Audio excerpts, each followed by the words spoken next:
सौनकादिक ऋषि ने प्रश्न कर दिया कि गुरुदेव कैसे रचना की, ये वेदव्यास जी कौन है, कैसे, पूरा विस्तार से बताइए। तब सूत जी ने कहा, हे सौनकादिक ऋषियों, बहुत सुंदर प्रश्न किया है कि वेदव्यास जी कौन है और इन्होंने रचना क्यों की है, इसको समझ लीजिए। सूत जी कहते हैं कि ब्रह्मा नारद जी के, नारायण के हुए ब्रह्मा, भगवान विष्णु यानी नारायण, नारायण के हुए ब्रह्मा, ब्रह्मा के हुए वशिष्ठ, और वशिष्ठ के पुत्र हुए शक्ति, शक्ति के पुत्र हुए पाराशर, पाराशर जी के पुत्र हुए महर्षि वेदव्यास जी, महर्षि वेदव्यास जी पाराशर जी के पुत्र हुए। अब महर्षि वेदव्यास जी बद्रीनाथ धाम में पर्णकुटी बनाकर के निवास करते हैं, जिस कुटी का नाम है सम्याप्रास, सम्याप्रास। अब व्यास जी की एक पत्नी भी है जिसका नाम है बिटका देवी। तो व्यास जी का जो आश्रम है सम्यक्प्रास यह सरस्वती नदी के किनारे पर है।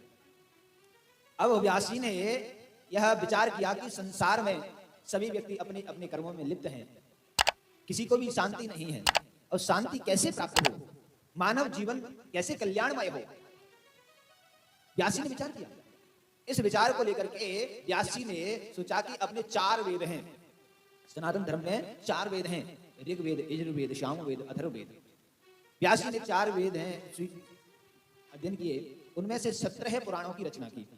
व्यास जी ने बैठे बैठे 17 पुराणों की रचना कर दी, लेकिन 17 पुराणों की रचना करने के बाद भी व्यास जी को शांति नहीं मिली।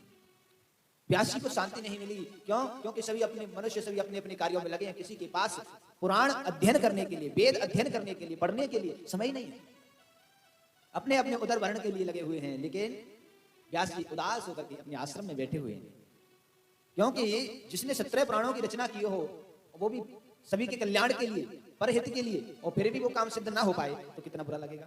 भाई आप किसी के परहित के लिए एक बार काम करें, तो एक बार में कोई व्यक्ति उससे प्रसन्न ना हो तो कोई बात नहीं, 2-4 बार करेंगे तो आप भी थक जाओ।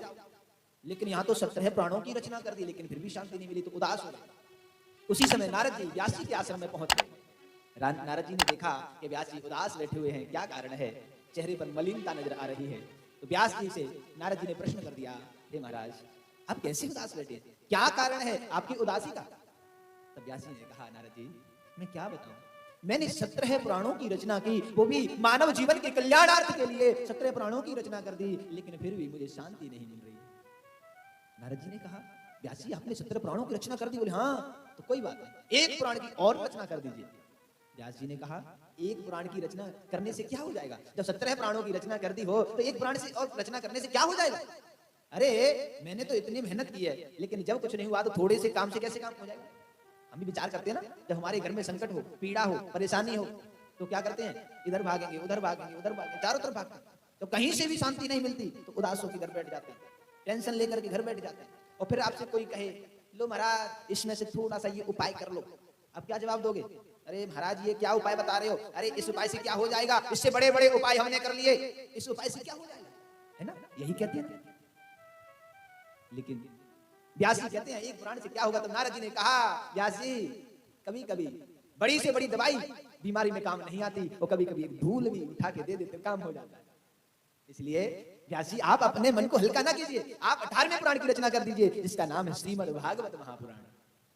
व्यास जी ने कहा, नारद जी मेरे अंदर क्षमता नहीं रही, अब मैं रचना नहीं कर सकता, मेरे अंदर शक्ति नहीं रही कि मैं अब 18वें पुराण की रचना कर दूं, चाहते हुए भी नहीं कर पाऊंगा, मेरे में शक्ति नहीं रही।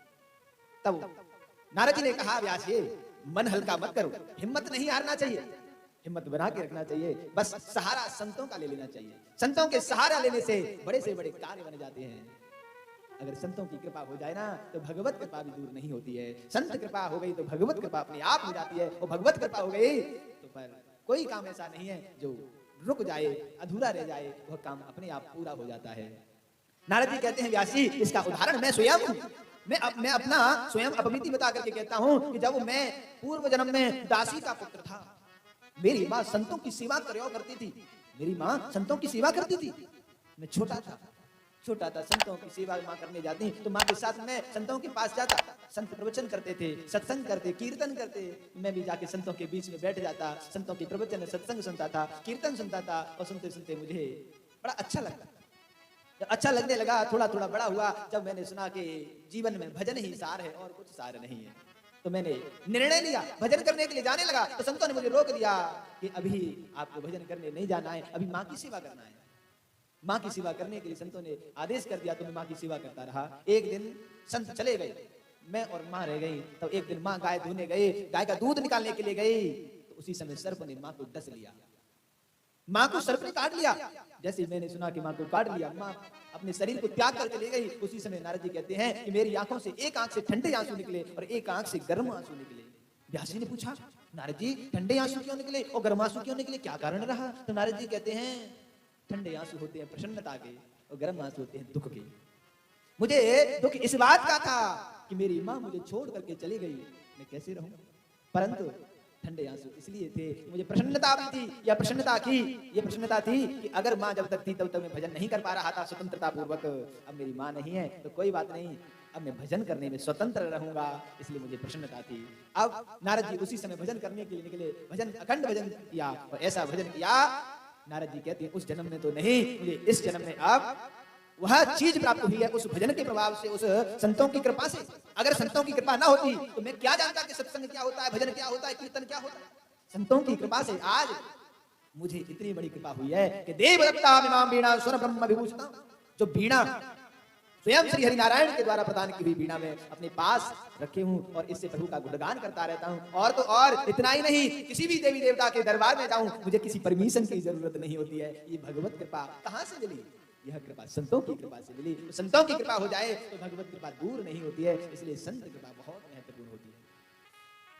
तब नारद जी के कहने से व्यास जी ने संतों का सहारा लिया, गणेश जी को सहारे में लिया, तब जाकर के व्यास जी ने 18वें पुराण की रचना की।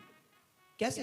नारद जी ने चतुश्लोकी भागवत, नारद जी ने चतुश्लोकी भागवत वेदव्यास जी को प्रदान की, जो कि नारायण ने ब्रह्मा को दी। ब्रह्मा जी ने नारद जी को चतुश्लोकी भागवत दी, वही नारद जी ने व्यास जी को 4 श्लोक भागवत दिए, 4 श्लोक, ओनली 4। लेकिन व्यास जी ने 4 श्लोकों में से 18 श्लोक बना दिए, 18,000 श्लोक बना दिए। 18,000 श्लोकों का ये श्रीमद् भागवत का निर्माण कर दिया। ये कैसे चला हुआ? संतों की कृपा से। तब जाकर के व्यास जी ने 18वें पुराण की रचना तो कर दी, लेकिन अब सोचा कि शांति कैसे मिलेगी? शांति तो जब ही मिलेगी जब संसार में प्रचार प्रसार होगा, तो ही शांति प्राप्त हो पाएगी। इसलिए अब प्रचार प्रसार कैसे होगा? नारद जी तो चले गए थे जब ही, लेकिन व्यास जी अकेले बैठे थे। व्यास जी विचार कर रहे हैं कि इसका प्रचार प्रसार कैसे होगा। तब विचार किया कि मेरा एक पुत्र है जो सुखदेव भजन में बैठा हुआ है, वह एक ऐसा व्यक्ति है जो इसका अधिकारी है, क्योंकि भागवत वांचने का भी अधिकारी हर कोई नहीं होता है। यह भागवत अधिकारी को ही प्राप्त होती है, इसलिए अधिकारी की आवश्यकता है। तो व्यास जी ने सोचा कि मैं अपने बेटा को अधिकारी मान लूंगा तो संसारी व्यक्ति ये कहेंगे कि अपना बेटा तो सबन को ही प्यारो लगे, अपनो बेटा सबन ने अच्छा लगे कि ना, चाहे कैसो भी हो, हाँ लंगड़ो हो, लूलो हो, कानो हो, बहरो हो, जैसो भी हो, अपनो बेटा सबन ने अच्छा लगे ना। हाँ, अपने बेटा से अच्छा किसी को कोई लगता ही नहीं। अगर मैं अपने बेटा को अधिकारी मान लूंगा तो संसारी कहेंगे देखो व्यास जी ने अपने बेटा को ही अधिकारी बना दिया। अब इसकी परीक्षा लेने के लिए, संसारी लोगों को दिखाने के लिए परीक्षा तो लेनी चाहिए ना। तब व्यास जी ने 2 शिष्यों को भेजा है। कहां? जहां सुखदेव जी तपस्या कर रहे थे, वहां 2 शिष्यों को भेज दिया। शिष्यों ने जाकर के सुखदेव जी के पास पहुंच करके श्लोक बोला है, बड़ा सुंदर श्लोक बोला है। वर्हा पीड़ा नटवर बपु कर्णयो कर्णिकारो बिभ्रद्वास कनक कपिसं वेदयन्ते जमाला रंधार वेणो रदर सुदया ओरय गोपवृंदे वृंदारण्यं सुपदर्वणं प्राविशदीत कीर्ति। वर्हा पीडम नटवर वपु कर्णयो कर्णकारो। कैसा सुंदर श्लोक बोला है, इसमें कन्हैया के स्वरूप का वर्णन किया गया है। कन्हैया कितने प्यारे हैं, कितने सुंदर हैं, जिसके कानों में कुंडल है, गले में वैजंती माला है और केस घुंघराले हैं, सिर पर मुकुट दमदम दमकता है और कितनी सुंदर छवि है। कन्हैया के रूप के वर्णन किया गया है।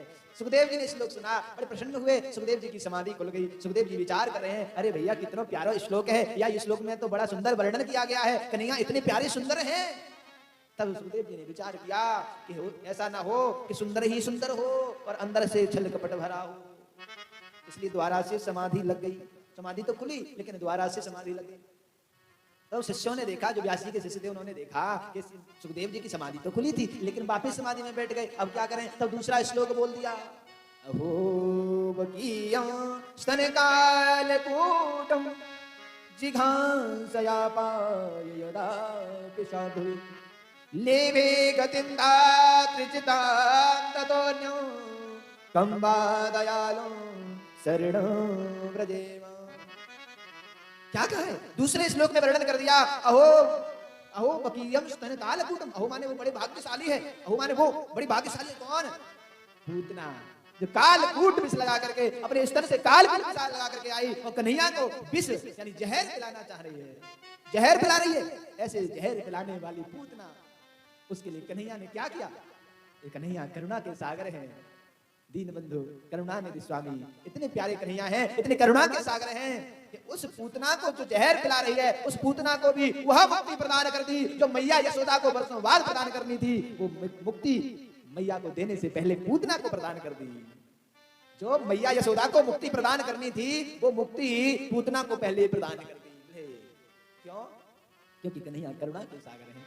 अरे जो माँ स्तनपान करावे ना, तो ये भी तो स्तनपान करा रही है, लेकिन कन्हैया ने इस भाव को देख लिया, लेकिन ये नहीं सोचा कि नहीं जहर दे रही है तो इसको दंड दिया जाए, नहीं उसको मुक्ति प्रदान कर दी। कितने करुणा सागर हैं। इसलिए सुखदेव जी प्रसन्न हो गए, सुखदेव जी खड़े हो गए समाधि से, बोले भैया ये श्लोक बड़े प्यारे लग रहे हैं, ऐसे श्लोक और सुना दो ना।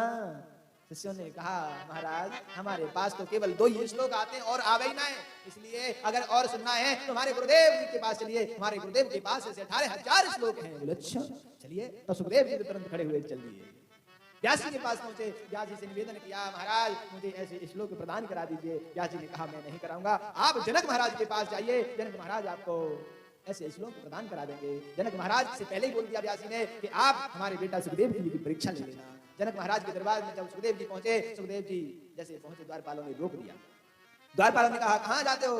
सुखदेव जी बोले महाराज से अध्ययन करने के लिए आए हैं। तो द्वारपालों ने कह दिया महाराज अभी 5 दिन तक बिजी हैं, 5 दिन तक व्यस्त हैं, इसलिए आप 5 दिन तक यहीं खड़े रहो।